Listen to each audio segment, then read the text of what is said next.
guys, so today I'm going to talk about my exchange year in America. Well, first of all, I want to say to people that watch my videos more often, normally I do my videos in Dutch. I felt that this video should be in English because I think it can help more people than only people. Also, this video is probably more informative and less funny, kind of. But I still really wanted to make this video for this week. But don't worry, next week there's probably going to be another video in Dutch again, so don't worry. Also, I'm wearing this beautiful yellow shirt. That's where I want to start it off with.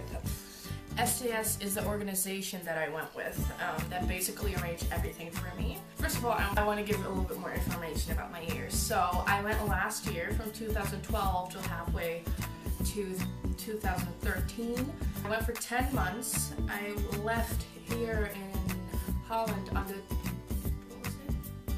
I left here on the 16th of August of 2012, and I got back on the 23rd of June of 2013. So I've been home for about 6 to 7 months now. I said my organization was STS Travel. They arranged my flights, they arranged my host family, they basically also arranged the other organization that works in Chicago, so that I have people to reach out to when something goes wrong. I'm going to talk about why I went kind of later on in the video. So when I got placed, it was about 2 months in advance before I left. Please sign up, you already do your payments, and then they pick a host family for you. You basically fill in all these forms, and then your host family has to fill in a form too, and they kind of see which one matches together and which one they think would be suitable for each other.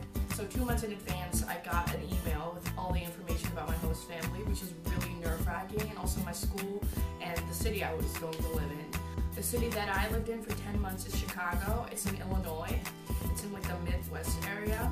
I was very lucky because this is the 3rd biggest city of America, and a lot of exchange students live in very small villages or in the suburbs, but I was right in the city, which was awesome. I love Chicago. It's amazing. Like, I love it so much.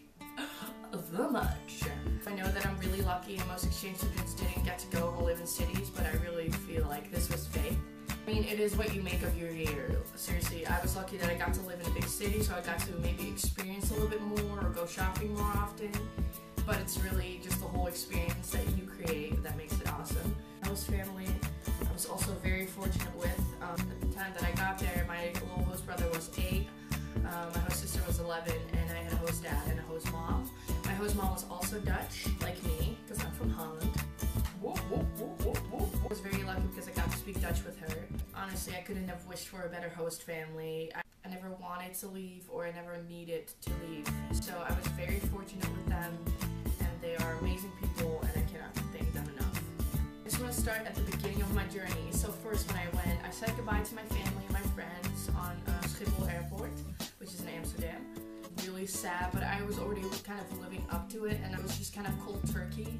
Like, I said bye to them, and then I just went, and then I was like, holy shit, what am I gonna do now? I went on an introduction camp to New York for a week with 5 other Dutch people, and we were flying the same flight, so that was really helpful because I wasn't alone, so I didn't have to go over it and over it again. We went through a little border where you had to say goodbye to your family, and instantly everyone was just like, okay, this is sad, but we gotta move on, and we gotta, you know, we're going to fucking New York.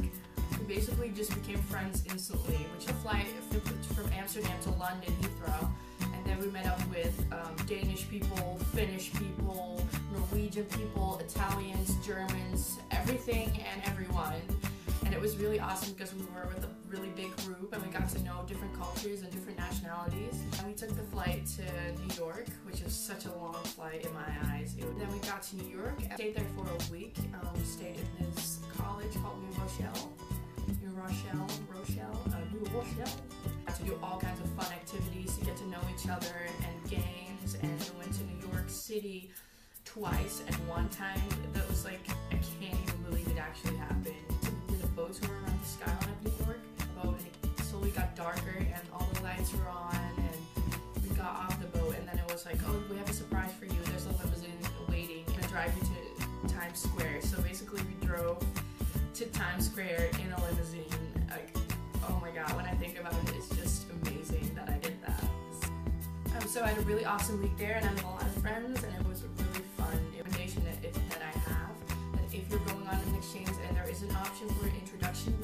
to definitely go on it because you will get to know so many different people and you're all in the same situation. A city like New York is just an experience on your own. And so we stayed there for a week. Then I took a plane to Chicago with a Norwegian girl that was placed in Michigan. So she had to take another flight.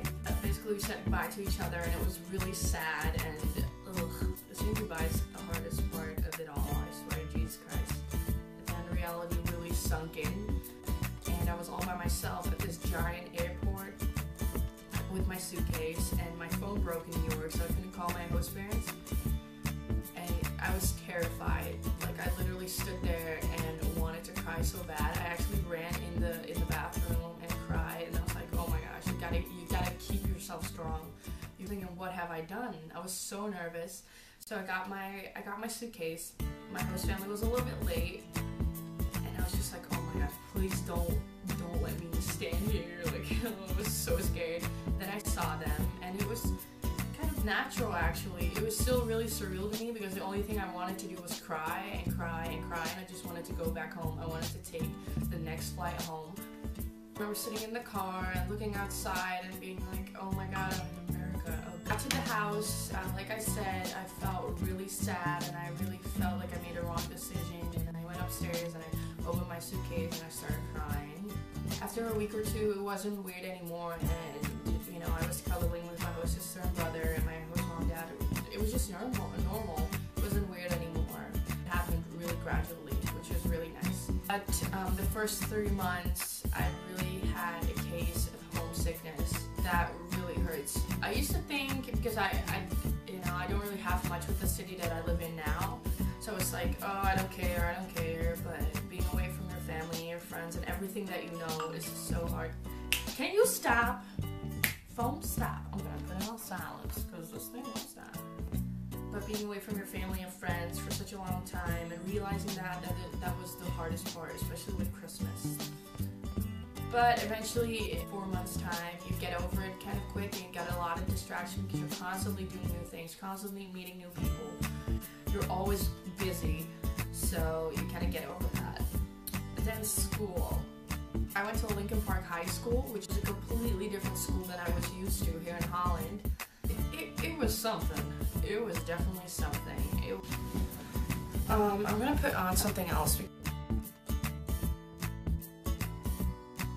What was I talking about? I'm having put on my warm hoodie, which is also my senior hoodie, which is kind of irrelevant to the subject. Like I said, people are not going to go up to you. You really have to try and get way past your comfort zone and make new friends and be, you know, talkative to them.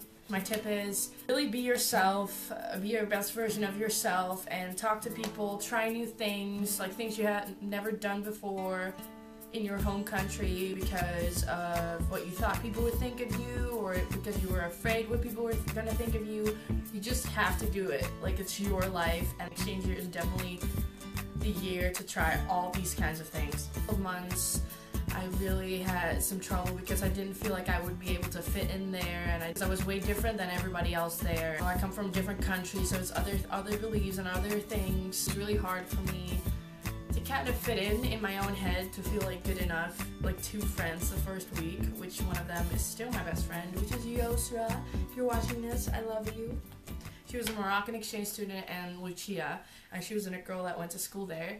You just really have to put yourself out there. You really have to ask people constantly if they want to hang out, if there's something they're doing later on. Like, be annoying about it. Like, stalk them, kind of. How about my head?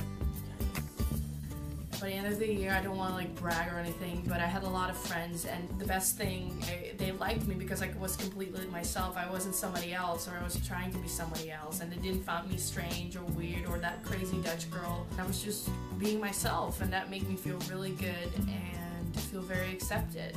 So yeah, that was awesome, and I made amazing friends who I still keep in touch with today. Some of them more often than others, but I'm definitely never gonna forget them because they did so much for me. They gave me amazing memories to look back on, and I can't wait to see them again somewhere in the future. Because of my host family, I got to travel to Texas and Indiana for a football game, like an American football game, and it was so awesome. I also went to Texas for Christmas because my hostess family lives there, and that was also like a completely different country kind of, and it was a lot of fun. I got to do so many things and so many experiences, like it's just crazy. If I think about it, if I look back on it now, it's just crazy what I've done. You know, I went to a football game, a hockey game, a baseball game. I went to church, which I would normally never do here. I went to homecoming, I got asked to prom, I went to prom, and overall the year was awesome. But there's also, because it sounds really awesome, but you really have to think about it, because not everything is going to go your way, and there's going to be times where you feel really alone and feel really homesick.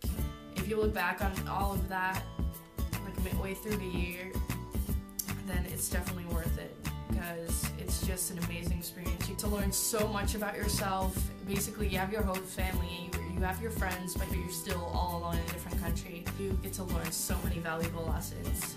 I sound like I'm like an old woman who has lived like 1,200 years. Everybody's year is of course different. Some people have a really great year like me, or some people have a really shitty year and want to go back as soon as possible.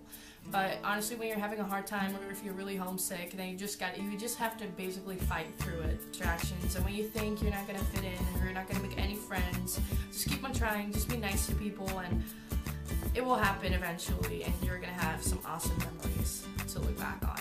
For me, probably the hardest part was saying goodbye. It was probably harder to say goodbye to the people in America than it was to say goodbye to my family and friends here. I knew when I was going to see them again. Some people I just have, like, it's not going to be the end, like we're going to see each other again. So we're all really thankful I got to meet these people, and also the people that I don't really have fond memories of. I learned a lot of lessons, so thank you guys. Was it for this video. I hope I kind of helped you guys, for people right now in America or people going next year. You just gotta make the best of it, and you gotta fight through the hard times. Especially don't let anybody hold you back. Like for me, the reason why I went is because it was really my dream, and it wasn't going really well on school at that time, and a lot of people, I couldn't pass my exams, and they said I couldn't do it, and even more motivated. I worked really hard, I studied really hard, and then I got to go, which is amazing. Honestly, if it's your dream, work very hard for it. For me, it was my dream, and I had the best year of my life. What it is in life, people are gonna always tell you that you can't do this, or that you're not good enough, or that you da-da-da, but use those things that people are saying to you to motivate you, because at the end, if you believe in yourself and you accomplish something, that's gonna outdo everything that those people said that you weren't or that you couldn't do. All those people that told you you can't, or all those people that are shitty to you, that have been shitty to you, are gonna be there. They're gonna be still stuck in their life, and you're gonna be here living your dream. So that's my speech, I guess. So, I'm sorry, that was like a long rambling words. Anyway, that was it for the video. Next week there's probably going to be a video in Dutch again, so don't worry about that. If you like this video, you can subscribe and like it or comment on it, and then I'll see you guys next time. Bye! What I forgot to say is that if you guys have any questions about an exchange year, you can put a comment down here below, and then I'll try to answer them. God, America.